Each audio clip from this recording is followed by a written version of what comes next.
बिस्मिल्लाहिर्रहमानिर्रहीम, अस्सलाम वालेकुम एवरीवन। आज केमिस्ट्री फर्स्ट ईयर का जो लेक्चर हम डिस्कस करेंगे उसके अंदर बेसिकली हम मैटर के फेज चेंजेस के दौरान जो आपके पास एनर्जी चेंज आता है उसको डिस्कस करेंगे। उसको डिस्कस करने का मतलब है कि सबसे पहले आपको मैटर का पता होना चाहिए। हम बहुत दफ़ा इसको डिस्कस कर चुके हैं कि मैटर आपके पास क्या होता है। हर वो चीज़ जहाँ पर वो पड़ी हो उसने कोई ना कोई स्पेस कवर की हो और उसका कोई ना कोई वेट यानी मैस हो, तो वो आपके पास होता है मैटर। अब मैटर आपने डिस्कस कर लिया। अब हम देखते हैं कि फिजिकल चेंज क्या होता है। अब आपको पहली चीज पता चल गई मैटर। अब दूसरी चीज जो आपको पता होनी चाहिए वो है फिजिकल चेंज। कि फिजिकल चेंज क्या होता है और केमिकल चेंज क्या होता है। फिजिकल चेंज आपके पास कौन सा चेंज है कि किसी चीज की बज़ाहिरी शक्ल चेंज हो जाए, यानी कि उसकी शेप चेंज हो जाए, उसका साइज चेंज हो जाए, या फिर क्या हो कि उसके अंदर आपके पास स्टेट चेंज हो जाए। स्टेट आप चार पढ़ चुके हैं ना मैटर की, सॉलिड, लिक्विड, गैस और प्लाज्मा। तो या तो उसका स्टेट चेंज हो जाए, साइज, शेप, ये सारा कुछ अगर चेंज हो तो वो आपके पास क्या होता है, फिजिकल चेंज। कि आपके पास वो सब्सटेंस बज़ाहिरी बाहर से चेंज हो गया, अंदर से वो अभी भी वही है। जैसे आपके पास फिजिकल चेंज क्या है कि आपके पास लिक्विड वाटर है और उसका आप आइस बना दो। आइस भी बेसिकली क्या है, H2O ही के मॉलिक्यूल्स अरेंज हुए हैं। आपके पास H2O यानी कि इनर कंपोजिशन पानी किस चीजों से बना है वो चेंज नहीं हुआ। आपके पास सिर्फ उसकी स्टेट चेंज हो गई है कि पहले वो लिक्विड तरह का दिखाई दे रहा था, अब वो आपके पास सॉलिड यानी आइस बन गया। आपके पास कंपोजिशन चेंज नहीं हुई। ये चेंज जो आपके पास हुआ ये है फिजिकल चेंज। अगर वही आपके पास कंपोजिशन चेंज हो जाती यानी H2O की बजाय यहाँ पर कुछ और जाकर बन जाता चेंज के बाद, तो वो आपके पास था केमिकल चेंज। ठीक है, कंपोजिशन के अंदर चेंज। तो हम अभी फिलहाल फिजिकल चेंज को डिस्कस करेंगे कि फिजिकल चेंजेस के दौरान हमारे पास जो एनर्जी चेंज आता है वो क्या आता है। ठीक है, तो उसको डिस्कस करने से पहले आपको ये बता दूं कि फिजिकल चेंजेस कितनी तरह के होते हैं। फिजिकल चेंज होता है कि आप किसी चीज को कट कर दो। अब आपके पास एक गाजर है और आपने इसको चॉप कर लिया है। चॉप करने के बाद उसकी शेप चेंज हो गई है, चॉप जैसे आपने किया वैसी हो गई है, लेकिन वो रही क्या है, गाजर ही रही है ना। इसी तरह आपके पास अब किसी चीज को बेंड कर दें, बेंड करने से भी क्या हुआ, उसकी शेप चेंज हुई है, ओवरऑल वो चीज वही रही है। इसी तरह आप किसी चीज को लें और उसको डिजोल्व करवा दें किस चीज में, यानी कि चीनी लें और उसको पानी में डिजोल्व करवा दें, तो वो चीनी ही पानी में रहेगी। क्या होगा, बस पहले कि वो सॉलिड फॉर्म में चीनी अलहदा पड़ी थी, पानी अलहदा था, अब क्या हुआ कि वो डिजोल्व हो गया है वही चीज। उसके बाद आप किसी चीज को बॉईल करवा दें यानी कि पानी को भाप बना दें, तो रहेगा H2O ही, वो चाहे लिक्विड फॉर्म में है चाहे वो गैस यानी वेपर्स बन गया है। उसके बाद आप किसी चीज को मेल्ट करवा दें। मेल्टिंग आप ऑलरेडी मैंने अभी आपको एग्जांपल दिया है कि आप क्या करें कि आइस या आपके पास लिक्विड से सॉलिड बना, आप आइस को मेल्ट करवा के लिक्विड दोबारा पानी बना दें, तो दोनों फॉर्म में रहा वाटर ही है। ये कुछ आपके पास चेंजेस हैं जो कि फिजिकल चेंजेस होते हैं। अब हम ये देखते हैं अब हम ये देखते हैं कि हमारे पास जितने भी फिजिकली चेंजेस आ रहे होते हैं उन चेंजेस के दौरान कुछ ना कुछ तो चेंज आ रहा होगा ना। सिर्फ खुद ब खुद तो आपके पास जो शेप चेंज हुई है, साइज चेंज हुआ है, स्टेट चेंज हुआ है, इससे कुछ तो फर्क पड़ा होगा ना। तो इससे फर्क पड़ता है एनर्जी में, सिस्टम की एनर्जी में, कि जो काम आप करवा रहे हैं उससे क्या होता है, एनर्जी या तो कम हो जाती है या ज्यादा हो जाती है। तो आपके पास क्या होता है, बेसिकली एक एनर्जी चेंज आता है। हम बेसिकली यहाँ पर जो फिजिकल चेंज पढ़ेंगे वो हम पढ़ेंगे कि आपके पास स्टेट के अंदर क्या चेंज आए, तो उसकी वजह से एनर्जी में क्या चेंज आए। तो एनर्जी चेंजेस यानी कि आप कह सकते हैं कि ये जो एनर्जी जहाँ जिसकी हम बात कर रहे हैं ये बेसिकली हीट की बात हो रही है। ठीक है, सिस्टम की हीट के मुतालिक हम डिस्कस कर रहे हैं। तो अब हम डिस्कस करते हैं कि अगर हमारे पास किसी सिस्टम के अंदर एनर्जी चेंज आया है यानी कि हीट का चेंज आया है, तो वो बेसिकली हमें क्या बता रहा है, वो हमें ये बता रहा है, हम स्टेट की बात कर रहे हैं कि सॉलिड से लिक्विड, लिक्विड से गैस या सॉलिड से गैस में हम कन्वर्ट होते हैं तो क्या होता है। तो जो एनर्जी चेंज आता है वो हमें ये बताता है कि बेसिकली आपके पास क्या है, क्वांटिटेटिव मेजर है किस चीज की, कि आपके पास इंटरमॉलिक्यूलर फोर्सेस के अंदर चेंज आ रहा है। इंटरमॉलिक्यूलर फोर्सेस के अंदर चेंज आ रहा है का क्या मतलब है कि आपके पास जो चेंज आ रहा है सिस्टम के अंदर, अगर हीट चेंज आया, जैसे आपके पास पहले सिस्टम कैसा था, गर्म था और उसने जो है वो एनर्जी लॉस किया और वो ठंडा हो गया, इससे हमें पता चल रहा है कि उसके अंदर जो स्टेट चेंज आ रहा है, यानी सॉलिड से अगर लिक्विड में कन्वर्ट हो रहे हैं तो कुछ ना कुछ इंटरमॉलिक्यूलर फोर्सेस में चेंज आएगा। अब इसको हम आगे पढ़ेंगे तो आपको ज्यादा अच्छा समझ आ जाएगा। अब ये जो आपके पास एनर्जी चेंज है ना, इसको बेसिकली एक नाम दिया जाता है, यानी कि हीट कंटेंट का चेंज हो जाना किसी सिस्टम में किसी रिएक्शन के दौरान, तो वो आपके पास कहलाता है एंथैल्पी चेंज। क्या कहलाता है, एंथैल्पी चेंज। चलिए हम एंथैल्पी चेंज को डिटेल में पढ़ लेते हैं। तो आपके पास क्या है, एंथैल्पी है किसी भी सिस्टम की। एंथैल्पी चेंज की बात हो रही है, हम एंथैल्पी की बात नहीं कर रहे। तो इसको रिप्रेजेंट करते हैं डेल्टा एच से। और इसके पास क्या मतलब है कि इसका मतलब होता है कि एक सिस्टम को कितनी एनर्जी चाहिए, एनर्जी नीडेड एक मॉल के लिए, एक मॉल ऑफ सब्सटेंस यानी एक मॉल आपके पास कोई लिक्विड है, उसको गैस में कन्वर्ट करने के लिए कितनी एनर्जी चाहिए? एक मॉल कोई सब्सटेंस सॉलिड है, उसको लिक्विड में कन्वर्ट करने के लिए कितनी एनर्जी चाहिए?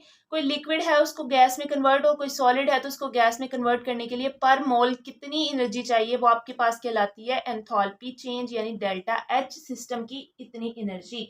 और ये बेसिकली होती कब है? जब आप सिस्टम को कांस्टेंट प्रेशर पर रखते हैं। आपने जो भी रिएक्शन कैरी आउट करवाया है, जो भी आपने प्रोसेस फिजिकल चेंज लाए हैं, वो एक कांस्टेंट प्रेशर पर है, उसमें आपने प्रेशर चेंज नहीं लाए।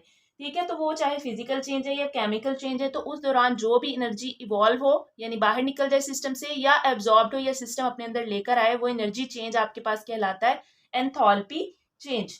ठीक है, तो आप इसको कह सकते हैं कि basically it is a heat content of a system, या change in the heat content of a system. तो अब हम देख लेते हैं कि हमारे पास, अगर हम एंथैल्पी चेंज की बात करें, अगर स्टेट चेंज हम जब करते हैं तब एंथैल्पी चेंज कितनी तरह की होती है, यानी कि हम फिजिकल चेंज की बात करें, फिजिकल चेंज में स्टेट चेंज होता है ना, तो ये 3 तरह का एंथैल्पी चेंज आता है अगर आप फिजिकल चेंज कैरी आउट करें। और फिजिकल चेंज कौन सा वाला? कि स्टेट चेंज कर दें मैटर की। ठीक है, स्टेट का मतलब है सॉलिड से लिक्विड बना दें, या लिक्विड से आप गैस बना दें, या सॉलिड से गैस बना दें। तो इन तीनों के लिए जो एनर्जी चाहिए वो हम डिस्कस करेंगे। सबसे पहले आपके पास है सॉलिड से लिक्विड। अगर आप एक सब्सटेंस, आपके पास सपोज आइस है, और आप उसको वाटर में कन्वर्ट करते हैं, तो डायरेक्ट आपके पास फ्रिज में पड़ी हुई आइस तो मेल्ट नहीं हो जाती ना। आपके पास क्या होता है कि उस आइस को थोड़ी सी हीट चाहिए, यानी कि आप उसको पकड़कर बाहर रखते हैं, रूम टेम्परेचर पर हीट मिलती है उसे, तो वो क्या होती है? वाटर में कन्वर्ट हो जाती है। अब बेसिकली आइस है एक सॉलिड आपके पास, और वाटर है आपके पास लिक्विड। आपको पता है सॉलिड में इंटरमोलिक्यूलर फोर्सेस कैसी होती हैं? Very strong. और लिक्विड में इंटरमोलिक्यूलर फोर्सेस होती है नॉर्मल, यानी मॉडरेट। ठीक है, मॉडरेट। तो आप हाई से थोड़ा सा मॉडरेट पे गए हो, तो आपको बहुत ज्यादा एनर्जी नहीं चाहिए इसकी कन्वर्जन के दौरान। तो इसीलिए अगर आप कोई भी सॉलिड आइस पकड़ते हो, उसको रूम टेम्परेचर पर रखते हो, तो वो क्या होती है? इजीली वाटर में कन्वर्ट हो जाती है, सिर्फ थोड़ी सी हीट सिस्टम से वो लेती है। तो बेसिकली ये क्या कर रहा है? ये प्रोसेस बाहर से हीट ले रहा है। हीट लेने को कहते हैं एंडोथर्मिक, और इसको रिप्रेजेंट करते हैं plus delta H. Plus delta H का क्या मतलब है? कि हीट एब्जॉर्ब करके ये प्रोसेस कैरी आउट हुआ है। ठीक है, इस ये याद रखिएगा कि जितने भी हम चेंजेस पढ़ेंगे, इन सब के अंदर आपके पास प्रेशर जो है वो सेम रह रहा है। एंथैल्पी चेंज का डिस्कस हम तभी करते हैं जब कांस्टेंट प्रेशर पे बात हो, और पर मोल सब्सटेंस की हम बात करें कि एक मोल सॉलिड था और वो एक मोल लिक्विड में कन्वर्ट हुआ है, तो आपके पास क्या हुआ है।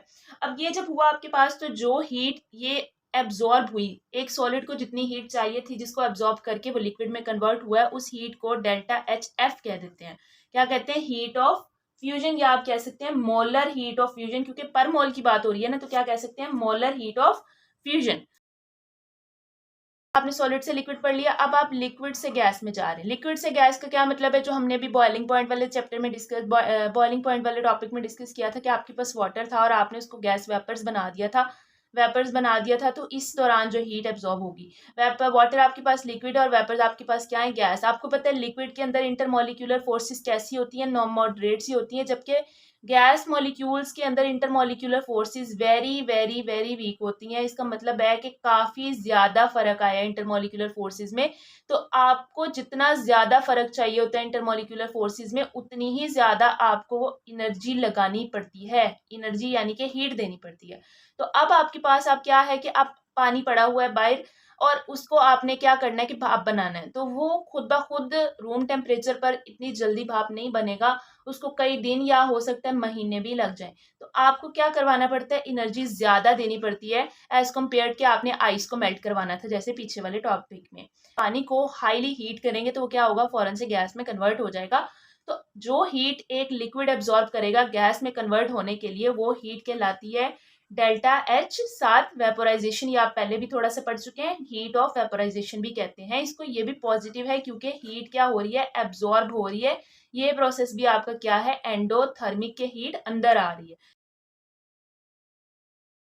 अब तीसरा चेंज जो आ सकता है वो है सॉलिड से गैस में आप कन्वर्ट करें। सॉलिड सपोज आपके पास आइस है, और आइस को आप डायरेक्ट क्या करें? वेपर बना दें, लिक्विड में वो जाए ही ना। ठीक है, वैसे नॉर्मली क्या होता है? आइस लिक्विड में कन्वर्ट होती है, फिर वेपर में कन्वर्ट होती है। अब क्या हो कि आइस हो और वो फौरन से फौरन वेपर में कन्वर्ट हो जाए। तो आपको पता है आइस सॉलिड है, इसके अंदर intermolecular forces very very strong है, और आपके पास वेपर क्या? गैस है, और इसमें वेरी वेरी क्या है? वीक है इंटरमोलिकुलर फोर्सेज। तो ये जो डिफरेंस है ये बहुत ज्यादा डिफरेंस है। इस वाले से भी ज़्यादा डिफरेंस है, तो जितना ज़्यादा डिफरेंस है अब आपको उतनी ही ज़्यादा एनर्जी भी लगानी पड़ेगी। तो सॉलिड से गैस में कन्वर्ट होने के लिए आपको क्या करना पड़ेगा, ये कोई ना कोई स्पेशल प्रोसेस कैरी आउट करवाना पड़ेगा, ज़्यादा सारी हीट देनी पड़ेगी, ज़्यादा सारी एनर्जी देनी पड़ेगी। तो जो एनर्जी आपको इस प्रोसेस में चाहिए वो भी क्या है, प्लस कि आपने एनर्जी दी है। सॉलिड ने कितनी एनर्जी लेकर खुद को गैस में कन्वर्ट किया है वो आपके पास कहलाती है हीट ऑफ सब्लिमेशन। क्योंकि आप मोल में बात कर रहे हैं तो ये तीनों क्या है, मोलर हीट। ठीक है, तो मोलर हीट ऑफ सब्लिमेशन। अब यहाँ से एक बात याद रखें कि आपके पास डेल्टा एच ऑफ सब्लिमेशन सबसे ज्यादा होगी, यानी कि सबसे ज्यादा हीट आपको किस प्रोसेस में चाहिए, सॉलिड को गैस में कन्वर्ट करने के लिए। वो आप पढ़ चुके हैं कि आपको वेरी स्ट्रॉन्ग इंटरमोलिकुलर फोर्सेस को बिल्कुल तकरीबन तोड़ देना है, ठीक है, वेरी वीक बनाना है। जबकि उससे ज्यादा, उससे कम जो है आपको इंटरमोलिकुलर फोर्सेस जो है ब्रेक करने में एनर्जी लगेगी, वो लगेगी लिक्विड को गैस कन्वर्ट करने में, यानी हीट ऑफ वेपोराइजेशन। और उसके बाद आपके पास हीट ऑफ फ्यूजन, यानी कि वो नॉर्मल प्रोसेस। तभी तो देखे ना कि आपके पास हीट ऑफ फ्यूजन यानी कि आइस आसानी से पानी में चेंज हो जाती है, ज्यादा हीट नहीं देनी पड़ती। वही अगर आपने पानी को गैस में यानी भाप बनाना हो तो आपको चूल्हे वाली हीट देनी पड़ती है, ज्यादा हीट देनी पड़ती है। और वही अगर आपने किसी सॉलिड को गैस में कन्वर्ट करवाना तो आपको एक स्पेशल प्रोसेस और ज्यादा सारी हीट देनी पड़ती है। तो ये आपने पैटर्न जो है वो उसको पढ़ लेना है। अब आपके पास इससे नेक्स्ट टॉपिक था energy changes and intermolecular reactions. तो अगर आपने ये साथ साथ पढ़ लिया तो आपके पास वो भी टॉपिक जो है वो कवर हो गया है। तो ये सबसे पहले तो आपको पोलर और नॉन पोलर मॉलिक्यूल्स का पता होना चाहिए। वैसे तो हम ये डिस्कस कर चुके हैं, लेकिन पोलर वो मॉलिक्यूल्स होते हैं जो दो डिफरेंट एटम से बने हुए हों।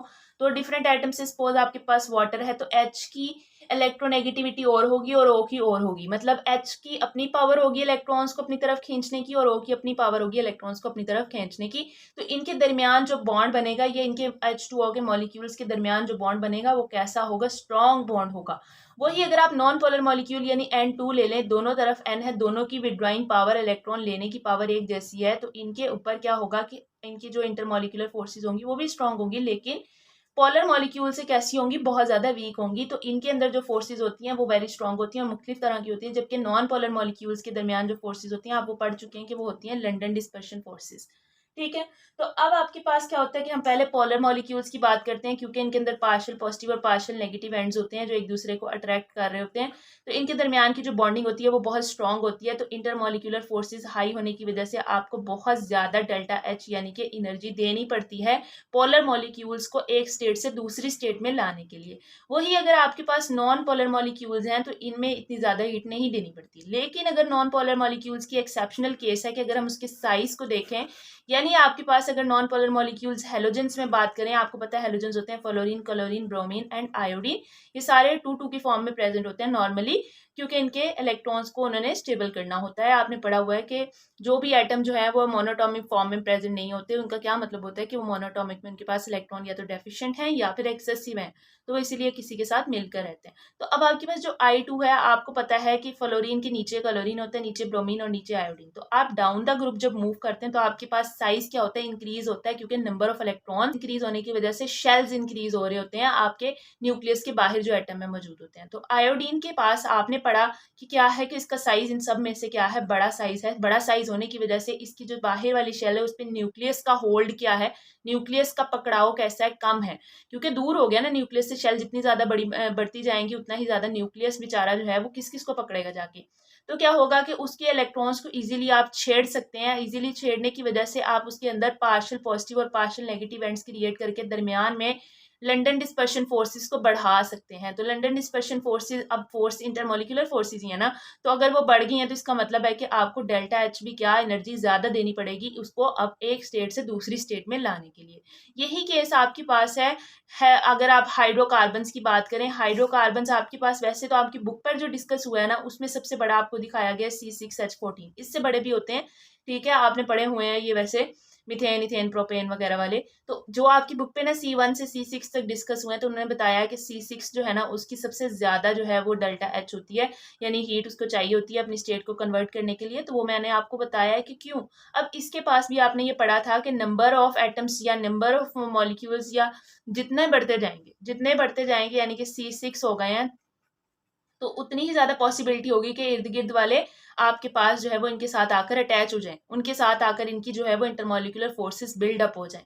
तो जितने ज़्यादा नंबर ऑफ एटम्स बढ़ते जा रहे हैं उतना ज़्यादा उनके अंदर इंटरमोलिकुलर फोर्सेस का चांस भी बढ़ता जा रहा है। तो इंटरमोलिकुलर फोर्सेस इतनी बढ़ती जाएंगी, आपको पता है कि फिर आपको उतनी ही ज़्यादा एनर्जी लगानी पड़ेगी उस मॉलिक्यूल की स्टेट को चेंज करने के लिए। छोटा सा टॉपिक आपकी बुक पर डिस्कस हुआ है कि जब भी कोई चेंज होता है, जब भी कोई चेंज आता है तो क्या होता है कि वो चेंज कोशिश करता है कि वो डायनामिक इक्विलिब्रियम को अचीव कर ले। डायनामिक इक्विलिब्रियम बेसिकली आपको पता होना चाहिए कि डायनामिक इक्विलिब्रियम क्या है। इक्विलिब्रियम का मतलब है कि कोई दो चीजें आपस में बराबर आ रही होंगी, और डायनामिक का मतलब है कि कोई मूविंग चीजें होंगी। मूविंग का क्या मतलब है कि आपके पास पोज ए और बी है, और वो आपके पास सी और डी बना रहा है, और सी और डी भी क्या कर रहे हैं, और ए और बी बना रहा है। मतलब जितने ए बी बन रहे हैं उतने सी डी बन रहे हैं, दोनों साइड्स पर आपके पास इक्वल चीज बन रही है। अब ये जो प्रोसेस है ये आपके पास है डायनामिक इक्विलिब्रियम, कि ना इधर वाली साइड ज्यादा है ना इधर वाली साइड ज्यादा है। ये प्रोसेस कंटिन्यू, ए बी जो है वो सी डी बनाई जा रहा है, सी डी ए बी बनाई जा रहा है, प्रोसेस कंटिन्यू। लेकिन ओवरऑल कोई चेंज आ नहीं रहा, क्योंकि ए बी अगर 10 थे दोनों तो सी डी भी 10 ही है। ए बी सी डी बना रहे हैं, सी डी ए बी बनाई जा रहे हैं, लेकिन आपके पास ओवरऑल 10 ही है दोनों। ठीक है, तो ये आपके पास क्या है, डायनामिक इक्विलिब्रियम है, चीजें भी बना रहा है। तो वो आपके पास रिएक्शन कहलाता है, आपके पास ये रिएक्शन कहलाता है रिवर्सिबल केमिकल रिएक्शन। ठीक है, रिवर्सिबल केमिकल रिएक्शन। ऐसे कि बहुत सारे चेंजेस हमारे नेचर में हैं, क्योंकि हर चीज चाहती है कि वो इस इक्विलिब्रियम को मेंटेन करे। इस इक्विलिब्रियम पर जाकर क्या होता है कि हर चीज स्टेबल हो जाती है। तो इसकी एग्जांपल आपके पास क्या है कि आपके पास आइस है और आपके पास वाटर है। आइस पिघल कर पानी बना रही है, और पानी जो है वो दोबारा से आपके पास आइस बना रहा है ठंडा होके 0 डिग्री सेल्सियस पर। क्यों? क्योंकि आपके पास ये जो 0 डिग्री सेल्सियस टेम्परेचर है, इस पर क्या होता है कि ये आइस का मेल्टिंग पॉइंट भी है, कि इसके बाद अब आइस ने क्या करना है, मेल्ट होना शुरू कर देना है। और ये वाटर का फ्रीजिंग पॉइंट भी है, कि इस पर आकर वाटर ने फ्रीज होना शुरू हो जाना है। तो ये एक ऐसा पॉइंट है कि आइस भी उतनी ही है तकरीबन बन रही, और वाटर भी उतना ही बन रहा है। तो आइस जितना वाटर बना रही है, वाटर दोबारा कूल होकर उतनी ही आइस बनाई जा रहा है। तो ये बेसिकली आपके पास एक ऐसा रिवर्सिबल केमिकल रिएक्शन है जो एक डायनामिक इक्विलिब्रियम में प्रेजेंट है, कि दो प्रोसेस हो रहे हैं दोनों प्रोसेस रुके नहीं है, लेकिन बराबरी पर हो रहे हैं, कोई किसी से ज्यादा नहीं है, दोनों इक्विलिब्रियम में है। तो इस प्रोसेस को कहते हैं डायनामिक इक्विलिब्रियम। ठीक है, आज के लिए बस इतना ही, होपफुली समझ आई होगी। अगर कोई चीज नहीं समझ आई तो आप पूछ सकते हैं। Thank you so much, Allah Hafiz.